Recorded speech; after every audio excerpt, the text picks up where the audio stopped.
Good morning all students. मैं doctor पवन कुमार जांगीड़, सहायक आचार्य चित्रकला। प्रिय विद्यार्थियों, आज हम भारतीय प्रसिद्ध कलाकार के हेब्बार के बारे में अध्ययन करेंगे, चर्चा करेंगे।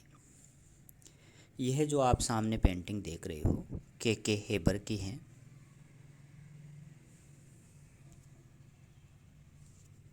इनका पूरा नाम कांटीगेरी कृष्ण हेब्बार है। अब से लगभग 30 वर्ष पूर्व एक बार इनसे साक्षात्कार लिया गया। तब इनसे पूछने पर कि कलाकार का समाज में क्या स्थान है। सुप्रसिद्ध आधुनिक चित्रकार कांटीगेरी कृष्ण हेब्बार अर्थात के हेब्बार ने कहा, कलाकार एक सृष्टा होता है। अपनी कलाकृतियों के द्वारा वह समाज में उन उदात्त भावनाओं की स्थापना करता है जिनसे आदमी आदमी बनता है।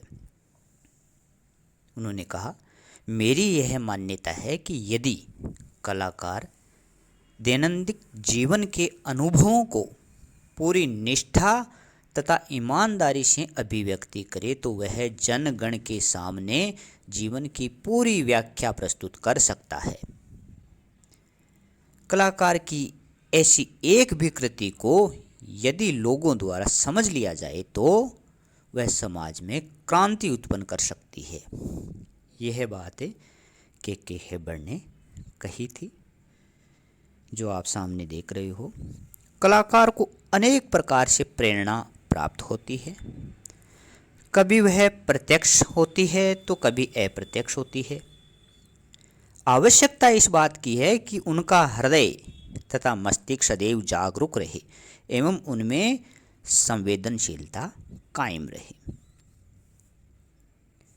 कला तथा कलाकार के दायित्व को उचित रीति से समझने और उसी के अनुसार अपनी कलापूर्ण अभिव्यक्ति को सामर्थ्यवान बनाने वाले चित्रकार कांटीगेरी कृष्ण हेब्बार अर्थात के हेब्बार का जन्म कर्नाटक के एक छोटे से गांव कांटीगेरी में सन 1911 में हुआ। यहाँ पे ध्यान देना, कुछ पुस्तकों में इनका जन्म 1912 बता रखा है, लेकिन इनका जन्म 1911 में ही हुआ। चित्रकला की इनकी शिक्षा किशोर अवस्था में आरंभ हुई। राजा रवि वर्मा के एक चित्र सरस्वती की प्रतिकृति घर की दीवार पर उकेरने के बाद उनमें चित्रकला सीखने का विश्वास उत्पन्न हुआ और वे इस ओर प्रवृत्त हुए। गांव के त्योहारों के वैभव एवं बहुरंगी लोक संस्कृति की हेब्बार की शैली पर व स्वभाव पर अमिट छाप पड़ा। उनकी कलाकृतियों में हम ग्रामीण कल्पना तथा शहरी परिष्कार को बड़ी लचीले ढंग से व्यक्त होता हुआ देख सकते हैं।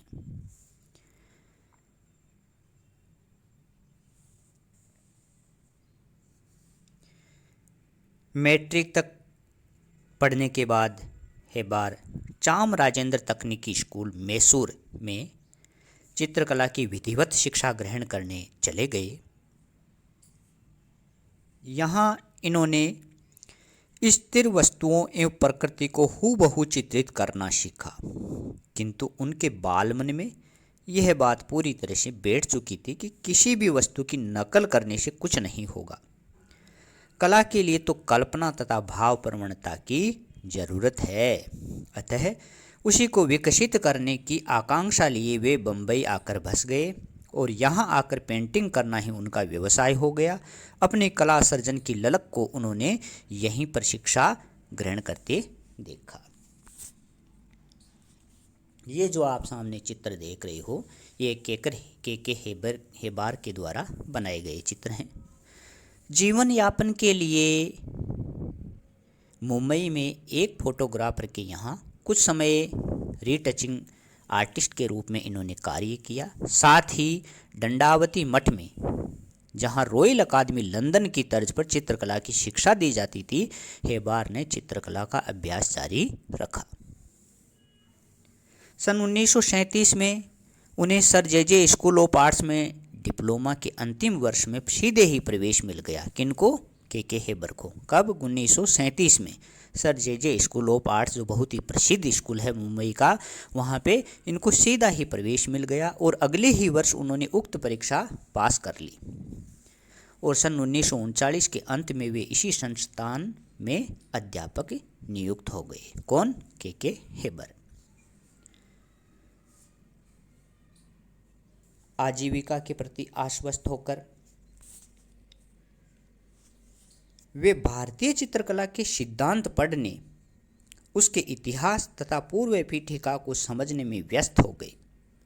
कला का अभ्यास अथवा चित्र सर्जन उन्होंने निरंतर जारी रखा।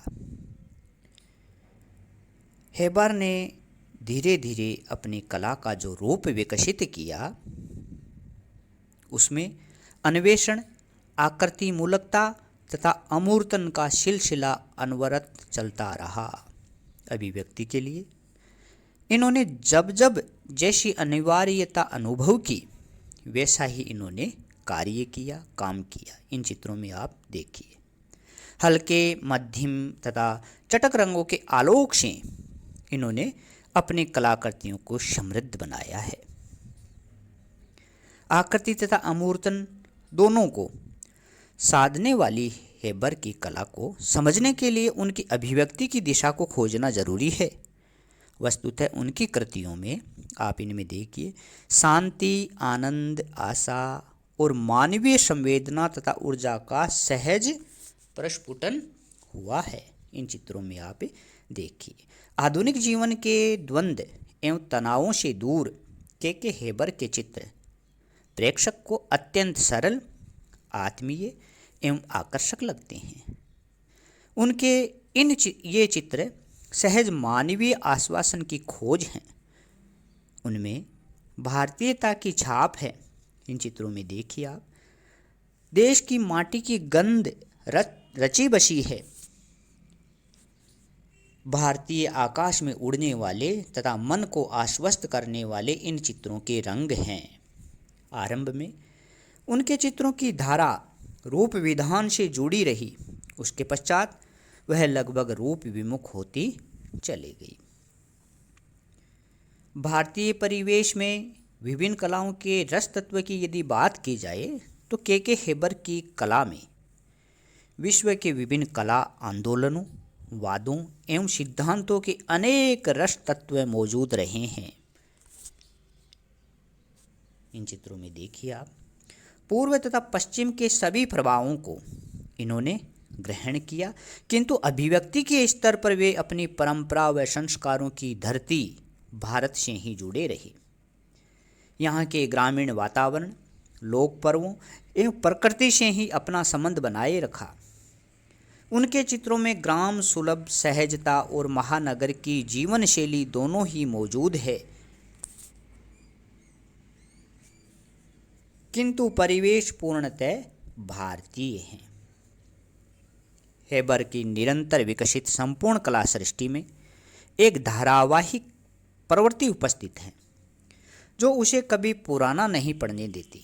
वे किसी सैद्धांतिक आग्रह को लेकर नहीं चले, किंतु कला में वे पश्चिम की नकल करने के सर्वथा विरुद्ध रहे। कौन? के हेबर। इन्होंने कहा, हमारी जो महान सांस्कृतिक विरासत रही है, उसे छोड़कर हमें पश्चिम का अंधा अनुकरण नहीं करना चाहिए। हमारे पूर्वजों ने जो अजंता, एलोरा जैसा महान सर्जन किया है, हमें उनसे प्रेरणा लेकर अपने पूर्वजों से अधिक ऊंचाई प्राप्त करके दिखानी चाहिए। यह नहीं कि उनकी नकल करना आरंभ कर दें। हमें स्वयं को स्कूल और वादों के दायरे से निकाल कर व्यक्तिगता का निर्माण करना चाहिए। वस्तुतः परेशानी तब होती है जब हम नकल पर उतर आते हैं। मैं नकल के सख्त खिलाफ हूँ। यह बात किसने कही? के हेबर ने कहा कि हमें नकल नहीं करनी चाहिए। हमारे जो पूर्वजों ने अजंता एलोरा बनाए हैं, हमें उसी दिशा में और अधिक कार्य करके दिखाना चाहिए। अब हम बात करते हैं उनके देश विदेश की कला यात्रा और पुरस्कारों की। के हेबर ने अपने कलात्मक अनुभवों को विकसित करने के लिए अजंता, एलोरा तथा कार्ली की गुफाओं को भी देखा तथा सन 1949 तथा सन 1953 में 2 बार फ्रांस, रूस, पोलैंड आदि देशों की के हेबर ने यात्रा की। वहाँ की लगभग सभी आर्ट गैलरीज तथा म्यूजियम्स में नए पुराने कलाकारों का कार्य देखा, विभिन्न वादों का अध्ययन किया, किंतु अपने सृजन में भारतीय जीवन के विभिन्न पहलुओं को उजागर करना ही इन्होंने उचित समझा। हेबर के मौलिक सृजन को सामाजिक मान्यता भी शीघ्र ही प्राप्त हो गई। समयांतर से उन्हें अनेक छोटे बड़े पुरस्कार भी मिलते रहे, जिसने उन्हें निरंतर कला कर्म में जुटे रहने का संबल प्रदान किया। सन 1941 में कलकत्ता की ललित कला अकादमी का स्वर्ण पदक और 1947 में मुंबई आर्ट सोसाइटी का स्वर्ण पदक तथा भारत स्वतंत्र होने के बाद केंद्र सरकार की ओर से प्राप्त सम्मान व 25,000 रुपये आदि पुरस्कार से उनको उत्साह मिला। के हेबर को सन 1955 में राष्ट्रीय ललित कला अकादमी द्वारा अकादमी पुरस्कार भी प्राप्त हुआ था। इनको पुरस्कार तथा अपने चित्रों की बिक्री से अर्थ की प्राप्ति भी हुई, किंतु रंगों तथा रेखाओं का सिलसिला कभी बंद नहीं हुआ। दिल्ली व मुंबई की कला दीर्घाओं तथा विदेशों में भी हेबर ने अपने चित्रों की एकल प्रदर्शनियां और यश प्राप्त किया। अब हम बात करते हैं उनके रंग प्रयोग व प्रमुख चित्रों के शीर्षक क्या रहे। इन्होंने लाल, गहरा, भूरा, नीला, पीला और पिकॉक ब्लू हेबर के ये प्रिय रंग थे। इन चित्रों में आप देखिए कि इनको लाल, गहरा, भूरा, नीला, पीला और पिकॉक ब्लू इनको अधिक प्रिय रहे हैं, जिनका उपयोग वे अपने चित्रों में बहुतायत से करते थे। छोटे बड़े आकार के उनके सैकड़ों चित्रों में से प्रमुख चित्रों के जो शीर्षक हैं वह इन चित्रों में आप देखिए। जैसे इनका चित्र परवाह है, ये सारे चित्र आप इनमें देखिए। परवाह है, पर्वतधारा, अंतरिक्ष, अज्ञान की ओर खोज, संगीत, अन्वेषण, होली, दीपावली, अजंता, कार्ला गुफाएं,